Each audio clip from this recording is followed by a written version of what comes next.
So we're going to come on to the inevitable conversation. It's about time. Probably don't even need to introduce this. It's nothing new. Lots of people have done YouTube comparisons of Epiphone and Gibson before. Andersons have done plenty. Just the individual guys have done plenty. All good fun, but I've made an unwritten rule for myself. Actually, it's not even a rule. It's not even enforced. It's my genuine belief that I do not compare the two. I think it's an entirely futile debate. A lot like Microsoft, Apple, Ford v Chevy, whatever it may be. Ford, obviously. Sorry, I just bought Ford, Clive. I'm so sorry. I just bought a Fiesta. I'm sorry. Well, I've got a Chevy. Okay, so me and you are fighting. Do you have a Chevy? No. Oh. No. It's just good for the conversation. Okay. Anyhow. Sorry, I won't do that again. That's the first clanger I've done today. It's all good. It's all good. So, anyway, I do not have those conversations. But it's because I do not hold those deep-seated beliefs. There's lots of people that do, and that's great if that floats their boat. Happy days. But anytime when I'm online and I see the conversations, and I've even seen people say, contact Clive for an Epiphone Les Paul, it'll be as good as any Gibson. I always step in at that point and say, just stop the bus, because I would never say that. I would say, and it's been a thing I've used many times, I can get 80% there for 20% of the money, and that is quite compelling. Yeah, for sure. So I love Gibson. I love all they stand for. I've never truly lusted after one, despite having been brought up on Jimmy Page, Gary Moore, Slash, Joe Bonamassa, what have you. But maybe that studio might tip the balance this time. But I've been an Epiphone fan. I'm quite well known for being an Epiphone fan. I genuinely love what they are. There's no pretense. There's no need to put on any kind of airs and graces or falseness about that. But we're going to do a slight comparison, and I'm not going to do the comparison. Chris is going to do the comparison. Wow. Okay. You've played them both. Yes, I have. Yeah. And you're not under any kind of wonderfully lucrative sponsorship or any sponsorship, yeah, deal with me, or any yeah, that's coffee right. and toast, which I declined. You declined the toast, so you've got no dog in this fight. Okay, so I can be completely honest. Tell me what you think. Tell me what you think. And I'll leave it for you in the conversation to ask me which one I prefer. So we can leave that right to the end, as if you want. I actually think that they both sound very close. Okay, which they should. I mean, they have. If the debate about Tom Woods rages as much as it does about Apple and Microsoft and Ford and Chevy. Sure. But they've got the same circuitry. Yeah. So they got the same kind of pickups, not the same pickups, because those are those and these are these, but the same circuitry. So maybe that's playing a big part. Yep. You tell me what you.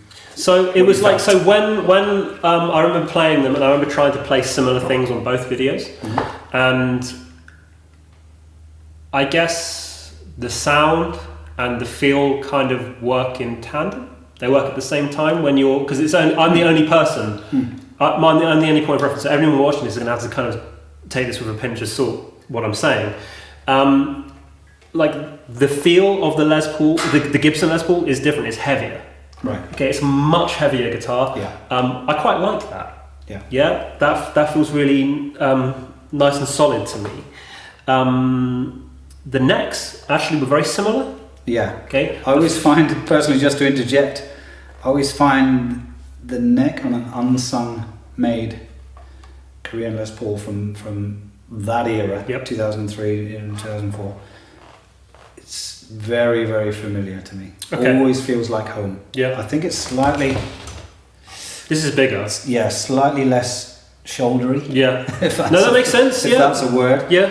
But this just feels so comfortable, but there's no way that feels uncomfortable. No. To me, I was, and again, this was the first time. I haven't had these guitars in my house for a week getting used to them. This is the first time I played them, right?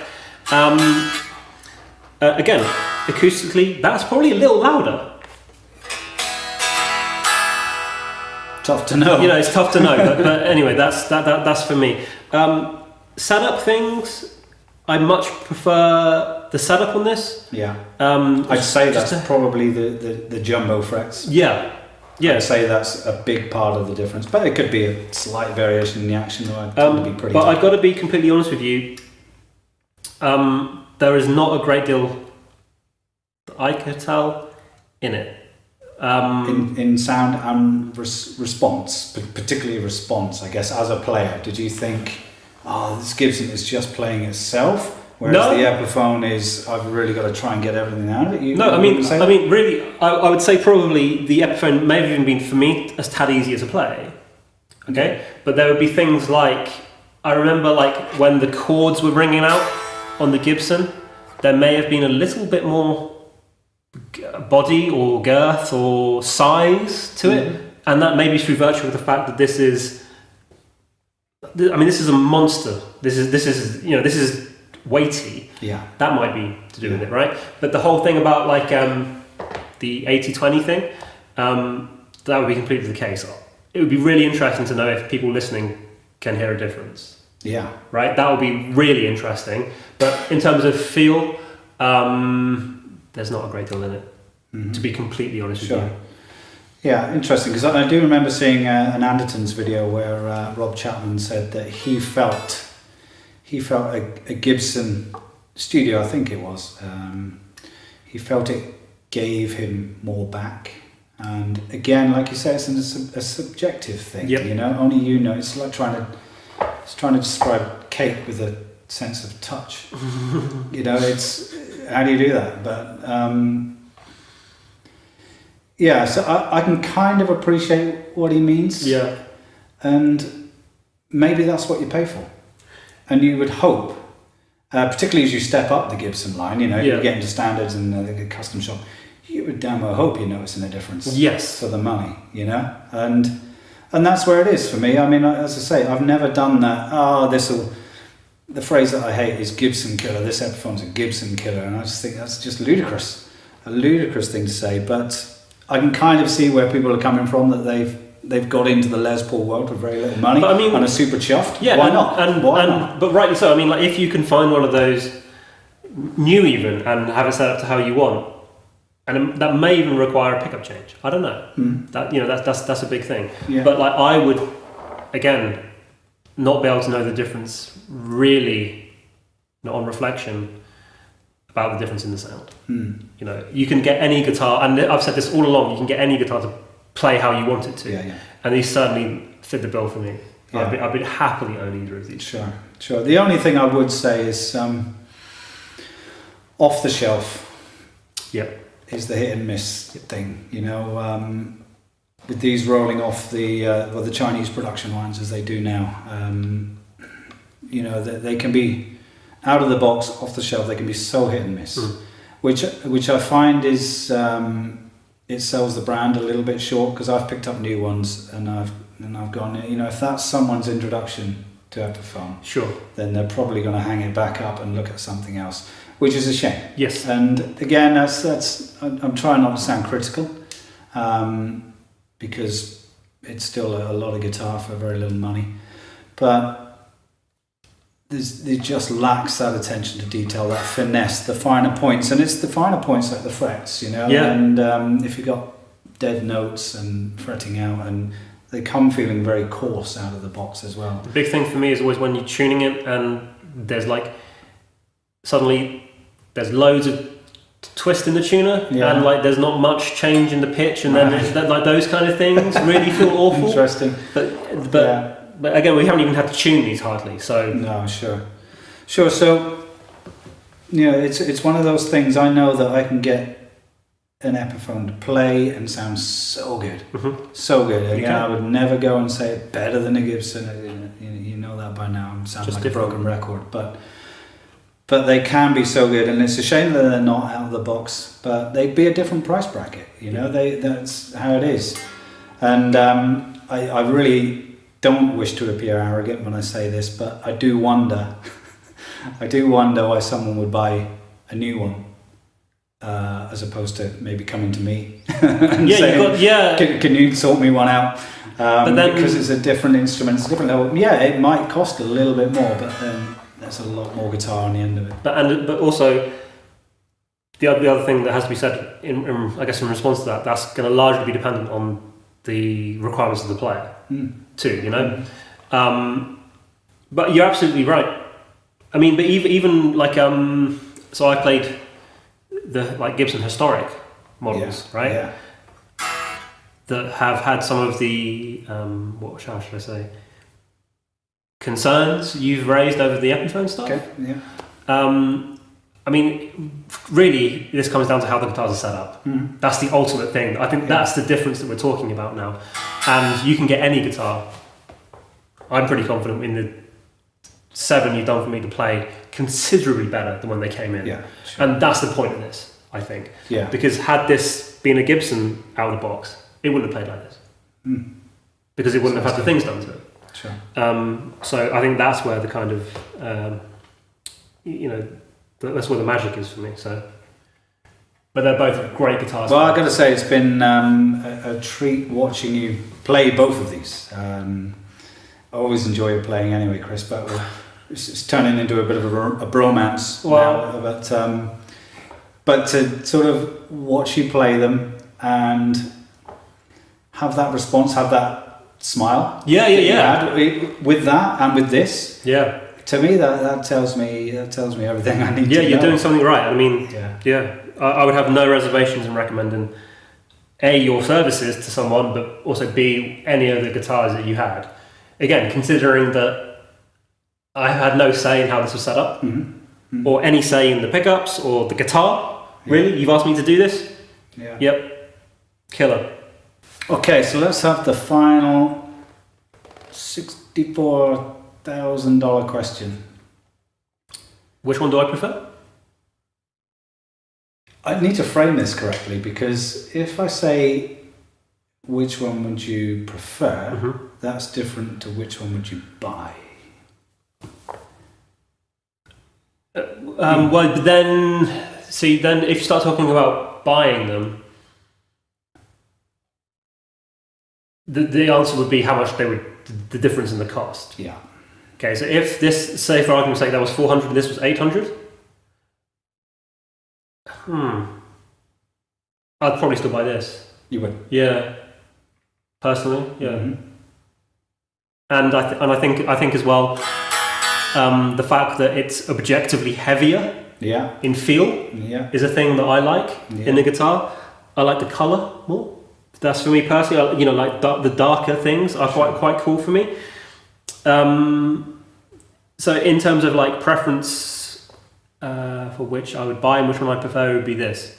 But I think as well, if you're lucky enough to be in a position where you're kind of deciding about these kind of guitars, it's got to be both.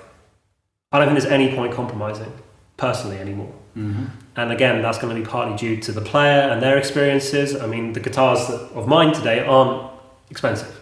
Yeah. Right? But they're perfect for me. Yeah. And I think that's the point. That's a big I know that's a really boring way of always summarizing it. But then you've also got things like, when I was a kid, I wanted the Gibson Les Paul so bad. Yeah. Right? And I just thought they were cool. I just looked at them in guitar magazines. I thought, man, they look really cool. And I got into different styles of music and went down this kind of Strat route and Parkers and stuff. But in terms of owning a guitar, this would be the one I'd want to own. Sweet. Absolutely for me personally. Sweet. Okay, so I think we've come pretty much to the end of today's visit. It's been an intense session, lots of guitars played in one form or another. Depends on which video you've seen. You may not have seen them all back to back, and if you've stuck the whole 6 hours, then credit to you. Yeah. But Chris, it's been an absolute pleasure seeing you again. I just want to know, are you involved in any projects at the minute, or are you just literally Jamming for jamming's sake on your own? Well, like I'm not playing in a band at the moment. You should be. Yep, very possibly, yeah. And I do have aspirations to play in a band again at some point. But at the moment, I'm just practicing and trying to learn more country guitar. Yeah. That's the thing that I like to practice at home. Well, we shredded a bit today, so maybe people won't be dropping me too many personal messages looking to sign you up as their next country dude, because they haven't seen an awful lot of your country licks today. No. I mean, like, I do like the hard rock stuff a great deal. Yeah. I still listen to it all the time. Still an 80s freak, yeah? Yeah, like, so we were talking about Dio earlier. Yeah. I've been listening to Dio an awful lot, and I really like Rainbow in the Dark. So the album, the first, is it called Holy Diver? Is that the album title? Yeah, that one. Diver, yeah. Really like that song and that album. I remember the first time I ever heard that album. It must have been pretty powerful. Oh yeah, well, it was 1983. Yeah, it was 1983 it came out. So I can remember a friend of mine had it on the school bus. Right. I just caught a listen on like the headphones, the side of the headphones. I said, "Can I borrow that?" And holy smoke, yeah, it was unbelievable. But the thing that the other song on that album, there's one called "Caught in the Middle," which is a really, really good song. Yeah. But the thing that's really interesting, listening through to Dio's back catalogue, is how modern it sounds. So that's 1983, right? If you can compare it to other albums that were recorded in 1983, like other heavy metal albums, to me the production is still very fresh. Yeah. And so is the guitar playing. So yeah, I've been listening to that a lot. Not really playing it. I don't bother learning them anymore.